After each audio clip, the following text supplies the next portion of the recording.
No one tells you how quiet life becomes when you stop being needed. Not retired. Not sick. Just forgotten. I used to wake up early. Before the sun. Before anyone else. Because someone always needed something. A lunch packed. A shirt ironed.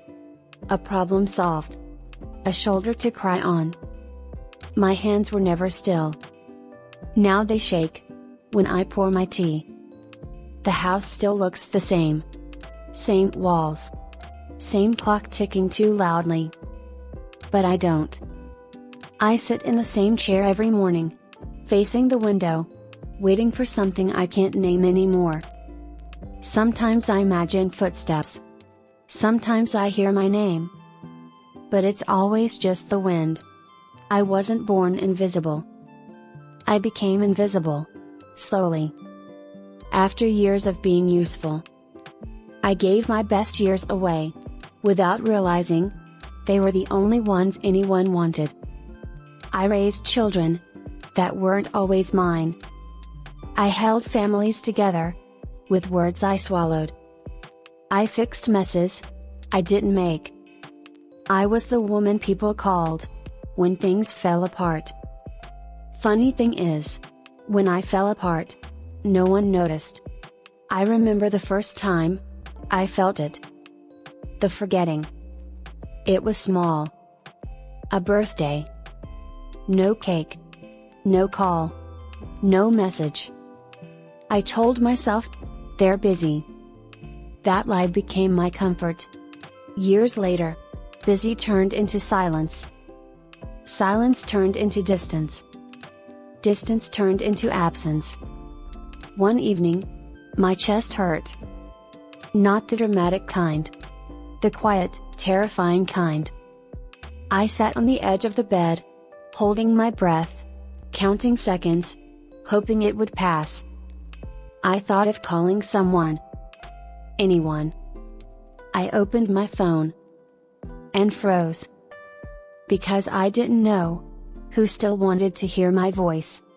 That was the moment I realized I had spent my life being everyone's emergency. And ended up with no one of my own. I didn't cry. I just sat there, in the dark, listening to the refrigerator hum, like it was the only thing still keeping me company. And that night, for the first time, I whispered a question I had never dared to ask before. If I disappeared tomorrow, how long would it take for someone to notice I didn't disappear all at once? I faded in front of people who swore they loved me. The calls didn't stop suddenly. They thinned. Once a week. Then once a month. Then only when something went wrong. I was still useful. Just not important. They called when bills were confusing. When memories were needed. When guilt showed up at their door. But never to ask, how are you holding up? That question was too heavy for them.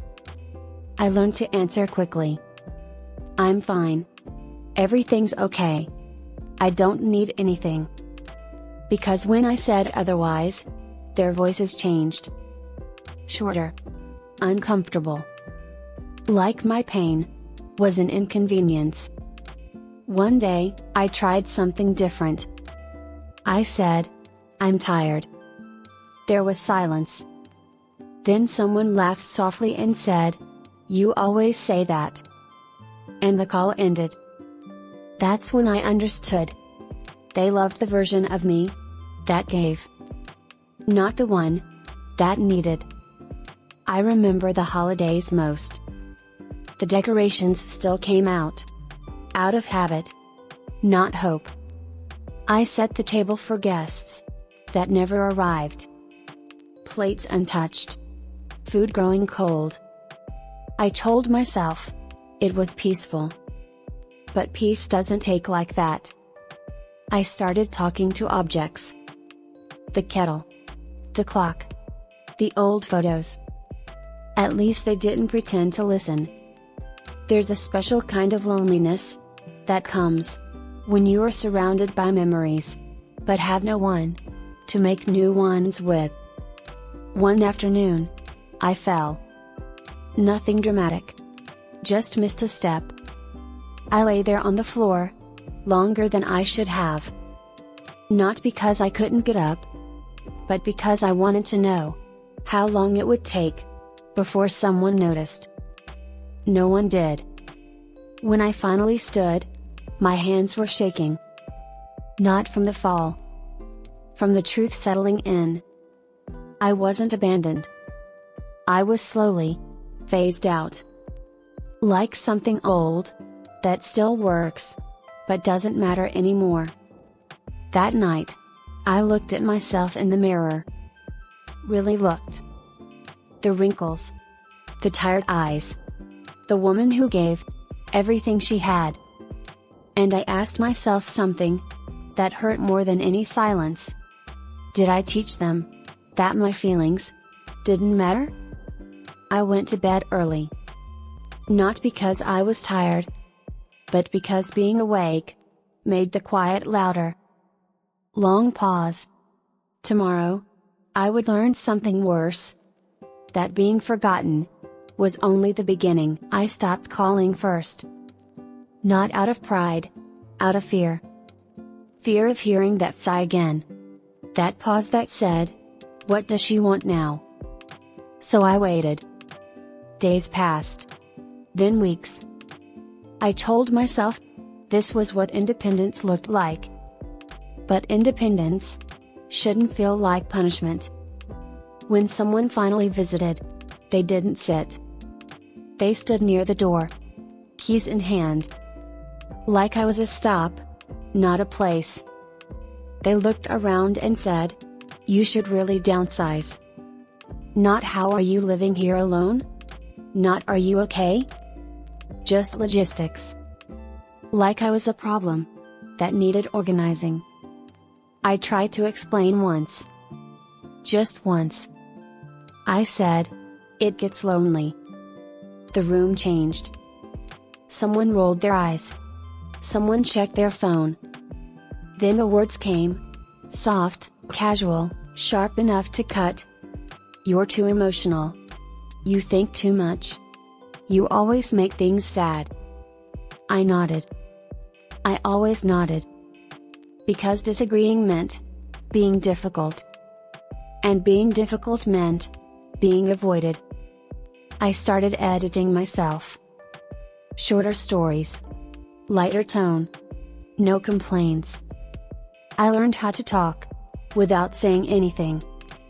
That's a skill no one applauds.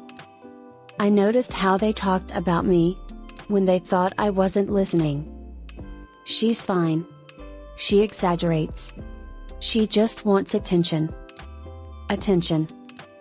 Like affection, was something greedy. One day, I asked for help. Just a small thing. A ride to an appointment. The answer came fast. "I'll see. I'm busy. Can't you reschedule?" I said, "Never mind." And meant, I won't ask again.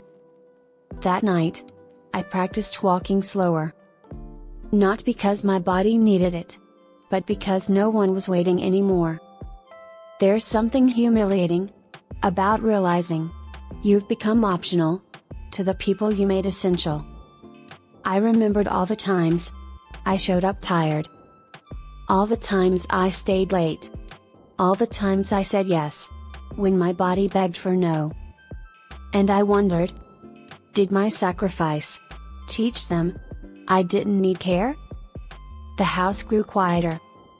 Even the memories felt like they were leaving. I sat on the edge of my bed, holding my hands together so they wouldn't shake. And I thought, if I disappear slowly enough, maybe no one will feel guilty. That's when the thought came, the one I didn't want. Maybe they'll feel relieved. Long silence. And somewhere deep inside, something fragile began to break. Not loudly. Just Finally, I started apologizing for existing, before speaking, before asking, sometimes before breathing. I'm sorry to bother you. I know you're busy. It's okay if you can't. I said those words so often, they stopped sounding like words and started sounding like truth. The truth was, I was scared. Scared that one more request would be the reason they stopped coming at all. There was a day I couldn't open a jar. Such a small thing. My hands trembled. The lid wouldn't move. I laughed at myself, like it was a joke. Then I sat down and cried quietly over a jar of peaches. Not because of the jar. Because I knew there was no one I felt safe enough to call. I remembered a time when people needed me for everything. I carried groceries with aching arms. I stayed up nights solving problems that weren't mine. No one asked if I was tired. They assumed I never was. When I finally asked again, really asked, the answer wasn't cruel. It was worse. It was annoyed. You should have planned better. You can't rely on people forever. You need to learn to manage. Manage. Like loneliness was a budgeting issue. I nodded. I always nodded. Then I went home and tried to manage my heart. I stopped mentioning pain. Physical pain was easier to hide. You can swallow pills. Emotional pain has nowhere to go. So it stayed. I noticed how fast people left now. 10-minute visits. 5-minute calls. They checked in, like ticking off a task. Good? Okay. Need anything? No? Great. Relief in their voices. One evening, I overheard a conversation I wasn't meant to hear. She's getting old. She's becoming dependent. We can't rearrange our lives. I stood still. Dependent. As if love had an expiration date. That night, I packed away photos. Not because they hurt, but because I didn't want to remember how close we once were. I began to shrink. Less talking. Less asking. Less presence. I learned how to sit without being noticed. And that's when the worst realization came. The more I needed, the less I mattered. I lay in bed, staring at the ceiling, thinking about all the times I told myself they'll be there when it counts. And wondered quietly, what if this already counts? They didn't tell me at first. That was the kindest part. The silence before everything changed. I sensed it in small ways. Whispered phone calls that stopped when I entered the room. Glances exchanged, like I wasn't sitting right there. Smiles that felt practiced. One afternoon, they sat me down. Not all of them, just enough to make it official. We've been talking, one of them said. Talking about me. Without me. They said words like safe, practical, best for everyone. They spoke slowly, as if kindness was in the tone, not the decision. You're getting older. You shouldn't be alone. It's too much responsibility for us to worry. Worry. I almost laughed. I asked a question that surprised even me. Do I get a choice? The room went quiet. That kind of quiet that answers you without words. Someone cleared their throat. We thought you'd understand. Understand. Like I always had. Like I always did. They had already looked at places. Clean places. Quiet places.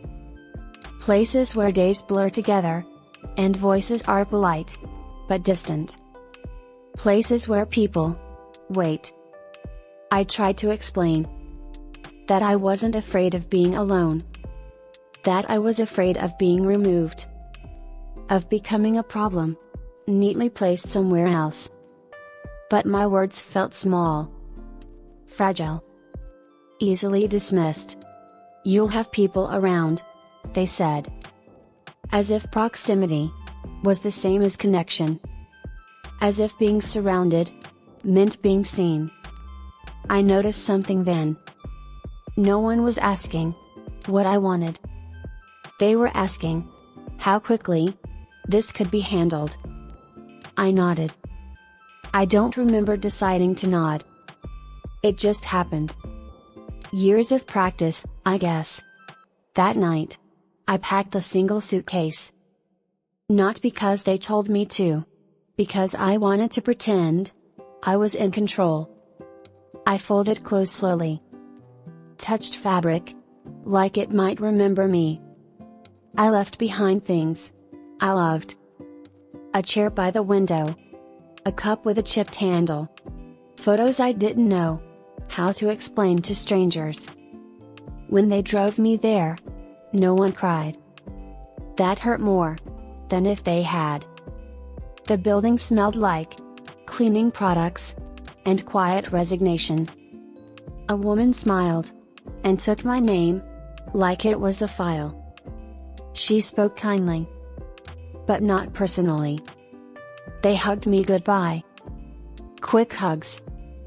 The kind you give when you're relieved it's over. I watched their car leave. Not dramatically. Just disappear. I stood there with my suitcase and realized something heavy. I wasn't being helped. I was being managed. That night, in a bed that wasn't mine, I stared at the ceiling and whispered, "I'm still here." But no one answered. They wake you up before you're ready. Not with voices, with routines. Lights on. Curtains pulled. A knock that doesn't wait for permission. Time for breakfast. Time. It stopped feeling like mine on the first morning. I tried to be polite. I always am. I said thank you when they helped me dress. I apologized when I moved too slowly. I learned quickly, moving fast was easier than being noticed. Meals tasted the same. Not bad. Just empty. Like something meant to keep you alive, not comfort you. I watched people eat without speaking. Some stared at their plates. Some stared into nothing. I wanted to ask names. But everyone here came and went like seasons. No point learning something that wouldn't stay. There was a woman across from me. She talked to the air. Not loudly. Gently. As if someone was still listening. No one corrected her. That told me everything. There comes a day when hope gets tired. Not broken. Not angry. Just tired. That was the day I stopped expecting. I stopped expecting someone to sit with me. Stopped expecting my name to be remembered. Stopped expecting that a promise meant anything more than a sentence spoken once. It started with birthdays. They stopped being mentioned. No card. No candle. No "we'll celebrate later." Later never came. I watched others get visits. Children. Grandchildren. Flowers wrapped in plastic smiles. I smiled for them. I always smile. When my turn didn't come, I told myself, they're busy. They'll come next time. They love me in their own way. I became very good at defending people who weren't there. One afternoon, A volunteer sat beside me. She was young. Kind eyes. She asked, "Do you get visitors often?" I hesitated. Then I said, "Oh yes, of course." The lie came out easy. Too easy. She nodded, satisfied. And moved on. That night, I cried quietly. Not loudly. Loud crying invites concern. Quiet crying keeps you invisible. I thought about all the times I showed up. When someone called late at night. When someone needed money. When someone needed patience. I never asked if it was convenient. Now, convenience decided everything. There was an incident. Small. That's how these things always are. I fell. Not badly. Just enough to scare me. I lay there for longer than I should have. Not because help wasn't nearby. Because I didn't want to be a problem. When someone finally came, they said, "You should have pressed the button." I nodded. Of course I nodded. After that, I pressed nothing. I learned how to wait. For pain to pass. For dizziness to settle. For loneliness to quiet itself. I noticed something strange. When you stop expecting, people stop disappointing you. But they also stop noticing you entirely. I stopped watching the door. Stopped listening for footsteps. Stopped hoping someone would surprise me. Hope had become too expensive. Sometimes I sit and imagine my younger self. So full of giving. So sure that love always comes back. I want to warn her. But she wouldn't listen. Neither did I. I look around now at people waiting. Waiting for visits. Waiting for calls. Waiting for permission. And I wonder, how many of us gave our whole lives away just to end up here? Waiting quietly to be remembered? Tomorrow, someone will forget my name again. And I will pretend it doesn't hurt. Because pretending is the last thing they haven't taken. My body began telling the truth. I spent years hiding. It spoke in aches. In dizziness. In nights where sleep wouldn't come, no matter how still I lay. At first, I ignored it. I always do. Pain had never been reason enough to stop before. But this pain was different. It stayed. It lingered, like it was waiting to be acknowledged. I started forgetting things. Small things. Where I put my glasses. Why I walked into a room. What day it was. I laughed it off. Just age, I said. But inside, fear was learning my name. I told someone once. I don't feel right. They checked my chart. Nodded. Adjusted something. It's normal. Normal. That word again. One night, I woke up gasping. My chest felt tight. My hands were shaking. I pressed the button. I waited. And waited. When someone finally came, their face showed concern, but their voice didn't. "You scared us," they said. Not "Are you okay?" Not "That must have been frightening." Just, "You scared us." I apologized. Even then. After that, I stopped pressing the button. Unless I was sure. Sure I deserved it. Days blurred more now. Conversations floated past me, like they weren't meant to stay. Sometimes I spoke, and no one responded. I wasn't sure if they hadn't heard me, or if I wasn't meant to be heard. There was a mirror in my room. I avoided it. Not because of wrinkles, because the woman looking back seemed surprised to still be alive. I felt myself shrinking. Not physically. Something else. Something quieter. A doctor spoke one morning, without looking at me. Used words that sounded heavy, but distant. Chronic. Progressive. Management. No one asked how I felt about it. I wondered then, when does a person stop being a person and start being a condition? That evening, I sat by the window. The sun was setting. Beautiful. I wanted to tell someone. But beauty feels lonely when you have no one to share it with. I thought about my life. Not in big moments. In small ones. Hands held. Meals shared. Promises made quietly. I realized something painful. I had spent so long being strong that no one noticed when I became weak. I whispered into the room.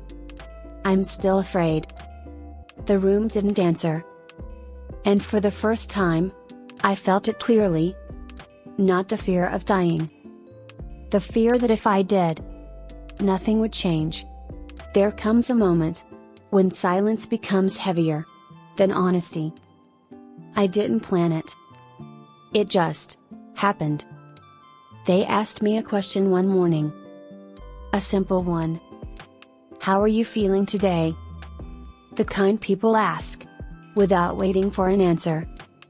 Something in me broke. Not loudly. Softly. Like a thread snapping. After holding too much weight. For too long. I'm lonely, I said. The room froze. Not with compassion. With discomfort. They smiled politely. That's normal, someone replied. Normal again. As if loneliness was just another symptom to manage. I looked up. Really looked. And for the first time, I didn't soften my voice. I don't mean alone, I said. I mean forgotten. No one know what to do with that word. Forgotten doesn't fit into charts or schedules. I kept going. Because once you start, the truth doesn't like to stop. I gave my whole life to people who needed me. I showed up when it was hard. I stayed when it was inconvenient. And now, my voice shook. Now I feel like something that was useful and then put away. Someone shifted in their seat. Someone checked the time. I noticed. I'm not asking for much, I continued. I don't need fixing. I don't need explanations. I just need to know that I still matter. Silence. Thick. Uncomfortable. Finally, someone said, we're doing our best. Their best. Not mine. That's when I understood. My pain wasn't unseen. It was inconvenient.